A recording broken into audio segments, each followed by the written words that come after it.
Hi everyone, welcome back to 90 Days of Good News. This is day 24 of our New Testament 90, and today we're reading 1 Corinthians chapters 7, 8 and 9. A little recap on yesterday, we saw Paul addressing what his own relationship was with the church in Corinth, talking about his behaviour while he was living among them and how he did as much as possible to provide for himself, so never being a burden to them. He also addressed certain sins that they had been writing about, particularly sexual sin, which he does adapt on a little bit today when we go into talking about marriage and what is appropriate within and without a marriage. And it's just sort of really, again, a massive amount of very good practical advice. We also look at what Paul chooses to do today. This is him choosing to lay down his life, to give up his rights, as it were, in order to follow Jesus, so that he isn't a burden to other people or a burden to the way, to being a Christian. So yeah, it's quite an interesting few chapters that we're reading today. So let's begin. I'll begin as always by praying. And so, Father in heaven, thank you for today. Thank you for this time that we have together. Thank you that you bless your word and you bless the reading of it. And I pray that blessing over it. I pray, God, that you would speak to us individually and as a group of people, as members of your church, that you would be instructing us today, and that anything that is particularly burning on anybody's hearts as they read along, that you would just strike that, what you want to say through your words. And I just pray a blessing over what you're doing in people's lives today, and I just praise you for it as well, Lord Jesus. Amen. Okay, so chapter 7. Now for the matters you wrote about. It is good for a man not to have sexual relations with a woman. But since sexual immorality is occurring, each man should have sexual relations with his own wife, and each woman her own husband. The husband should fulfill his marital duty to his wife, and likewise the wife to her husband. The wife does not have authority over her own body, yet yields it to her husband. In the same way, the husband does not have authority over his own body, but yields it to his wife. Do not deprive each other, except perhaps by mutual consent and for a time, so that you may devote yourselves to prayer. Then come together again, so that Satan will not tempt you because of your lack of self-control. I say this as a concession, not as a command. I wish that all of you were as I am, but each of you has your own gift from God. One has this, and another has that. Now to the unmarried and the widows I say, it is good for them to stay unmarried, as I do. But if they cannot control themselves, they should marry, for it is better to marry than to burn with passion. To the married I give this command, not I, but the Lord. A wife must not separate from her husband. If she does, she must remain unmarried, or else be reconciled to her husband, and a husband must not divorce his wife. To the rest I say this, I, not the Lord. If any brother has a wife who is not a believer, and she is willing to live with him, he must not divorce her. And if a woman has a husband who is not a believer, and he is willing to live with her, she must not divorce him. For the unbelieving husband has been sanctified through his wife, and the unbelieving wife has been sanctified through her believing husband. Otherwise your children will be unclean, but as it is, they are holy. If the unbeliever leaves, let it be so. The brother or sister is not bound in such circumstances. God has called us to live in peace. How do you know, wife, whether you will save your husband? Or how do you know, husband, whether you will save your wife? Nevertheless, each person should live as a believer in whatever situation the Lord has assigned them, just as God has called them. This is the rule I lay down in all churches. Was a man already circumcised when he was called? He should not become uncircumcised. Was a man uncircumcised when he was called? He should not become circumcised. Circumcision is nothing and uncircumcision is nothing. Keeping God's commands is what counts. Each person should remain in the situation they were in when God called them. Were you a slave when you were called? Don't let it trouble you.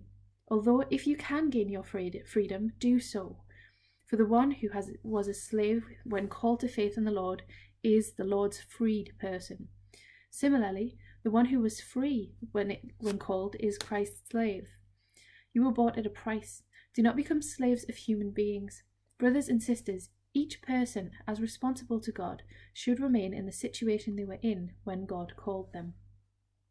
Now about virgins, I have no command from the Lord, but I give judgment as one who by the Lord's mercy is trustworthy. Because of the present crisis, I think that it is good for a man to remain as he is. Are you pledged to a woman? Do not seek to be released. Are you free from such a commitment? Do not look for a wife. But if you do marry, and you have not sinned, and if a virgin marries, she has not sinned. But those who marry will face many troubles in this life, and I want to spare you this. What I mean, brothers and sisters, is that the time is short. From now on, those who are wives should live as if they do not. Those who mourn, as if they do not. Those who are happy, as if they were not.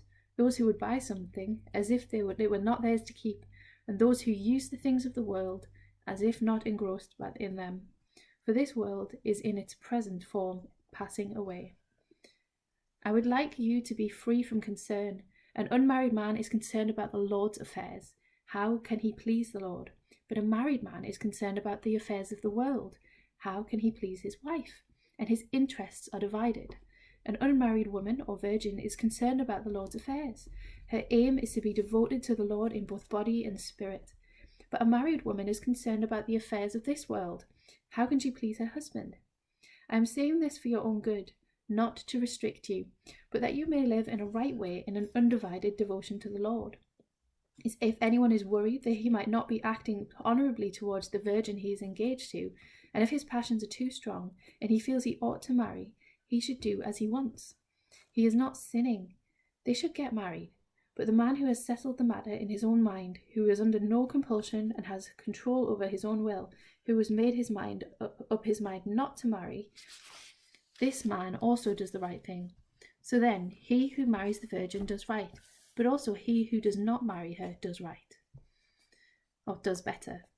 A woman is bound to her husband as long as she lives, but if her husband dies, she is as long as he lives. But if her husband dies, she is free to marry anyone she wishes, but he must belong to the Lord. In my judgment, she is happier if she stays as she is, and I think that I too have the Spirit of God. Now about food sacrificed to idols. We all possess knowledge, but knowledge puffs up while love builds up. Those who think they know something do not yet know as they ought to know, but whoever loves God is known by God. So then, about eating food sacrificed to idols. We know that an idol is nothing at all in the world, and that there is no God but one. For even if there are so-called gods, whether in heaven or on earth, as indeed there are many gods and many lords, yet for us there is but one God, the Father, from whom all things came and for whom we live, and there is but one Lord, Jesus Christ, through whom all things came and through whom we live. But not everyone possesses this knowledge. Some people are still so accustomed to the idols that when they eat sacrificial food, they think of it as having been sacrificed to a god, and since their conscience is weak, it is defiled. But food does not bring us near to God. We are no worse if we do not eat, and no better if we do. Be careful, however, that the exercise of your rights does not become a stumbling block to the weak. For if someone with a weak conscience sees you, with all your knowledge, eating at an idol's temple, won't that person be emboldened to eat what is sacrificed to idols? So this weak brother or sister, for whom Christ died, is destroyed by your knowledge. When you sin against them in this way and wound their weak conscience, you sin against Christ. Therefore, if what I eat causes my brother or sister to fall into sin, I will never eat meat again, so that I will not cause them to fall. Am I not free? Am I not an apostle? Have I not seen Jesus our Lord? Are you not the result of my work in the Lord? Even though I may not be an apostle to others, surely I am to you, for you are the seal of my apostleship in the Lord. This is my defense to those who sit in judgment on me. Don't we have the right to food and drink? Don't we have the right to take a believing wife along with us, as do other apostles and the Lord's brothers and Cephas? Or is it only I and Barnabas who lack the right not to work for a living? Who serves as a soldier at his own expense? Who plants a vineyard and does not eat its grapes? Who tends a flock and does not drink the milk? Do I say this merely on human authority? Doesn't the law say the same thing? For it is written in the law of Moses, "Do not muzzle an ox while it is treading out the grain." It is about the oxen that God is concerned. Surely he says this for us, doesn't he? Yes, this was written for us, because whoever ploughs and threshes should be able to do so in the hope of sharing in the harvest. If we have sown spiritual seed among you, is it too much if we reap a material harvest from you? If others have this right of support from you, shouldn't we have it all the more? But we did not use this right. On the contrary, we put up with anything rather than hinder the gospel of Christ. Don't you know that those who serve in the temple get their food from the temple, and that those who serve at the altar share in what is offered on the altar? In the same way, the Lord has commanded that those who preach the gospel should receive their living from the gospel. But I have not used any of these rights. I am not writing this in the hope that you will do such things for me, for I would rather die than allow anyone to deprive me of this boast. For when I preach the gospel, I cannot boast, since I am compelled to preach.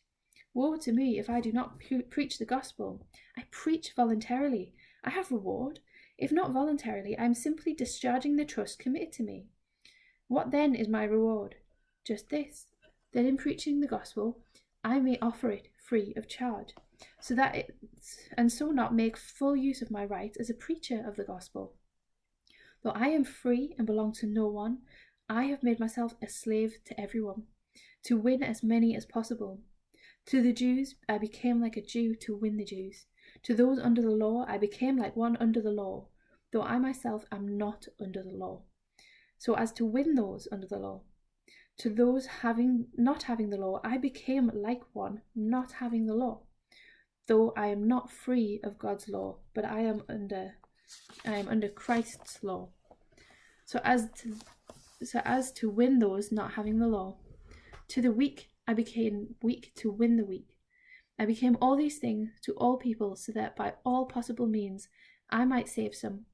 I do this for the sake of the gospel, that I might share in its blessings. Do you not know that in the race all the runners run, but only one gets the prize? Run in such a way as to get a prize. Everyone who competes in the games goes into strict training. They do it to get a crown that will not last, but we do it to get a crown that will last forever. Therefore, I do not run like someone running aimlessly. I do not fight like a boxer beating the air. No, I strike a blow to my body and make it my slave, so that after I have preached to others, I myself will not be disqualified for the prize. So that is us at the end of today's readings. And there's some pretty challenging stuff in the way that Paul describes his own life and his own the way that he chooses to live. Not only has he chosen to continue to not be a burden to people, he goes in deeper today about why he acts this way. Is because he wants to put his full self into everything. He wants to put his full self into the work of the gospel. He doesn't want to hold back anything from who he is. And the good metaphor at the end there about running a race, I think he talks about the games, which must be the Olympic Games at the time, especially because in Corinth, this is a Greek, this is a place in ancient Greece, this is a place of that time, so they would be very aware of the games of that time. And he talks about how you don't run aimlessly, you don't box like you're fighting the air, you prepare yourself for the pain of competition, and that's what he's instructing that we do. He's saying, look, you prepare yourself, you become as adaptable to the people that you're preaching to. And he did that. He said that, he went to people who were of Jewish tradition, and he knew how to respond and how to speak to those people. He went to their level, and I think that's a really important point, and it kind of reflects God, and that God does that for us. He meets us where we are. He doesn't come to us and go, you have to change this, and this before you can meet with me. He comes and he just goes, you're brilliant, I love you, come on. And then we change. He doesn't ask us to change first, he asks us to meet him first. And then him being with us is what changes us. That's what happened with Paul. Paul met Jesus as when he was called Saul. He met Jesus on the road. He was a persecutor of the church. He was a cruel guy. And then he met Jesus. And then he changed because Jesus transformed his heart. And that's what he's done for millions and billions and zillions of people. So that's what he's saying. He's saying, the reason that I put my fullness into this is because I'm transformed by Jesus, and that's what I want for other people, because it's awesome. So yeah, I hope that you got something out of today's readings. I just love that expression at the end about running the race, and also that we don't get a crown. I think at the time of the Olympic Games back then, they got the little like leafy crown instead of a medal. That was their medal. It was this little leafy thing that would have got all crispy within a week and crumpled away and probably put in a box somewhere in the back of the house and then never seen again. But he talks about a crown that lasts, and that's what we receive from Jesus. We have a crown that lasts, that we can cast at Jesus' feet, and that's just an awesome thing. So yeah, I hope you enjoyed today. I feel like I've been rambling for ages, but I'm gonna go, and I hope you're all well. Bye.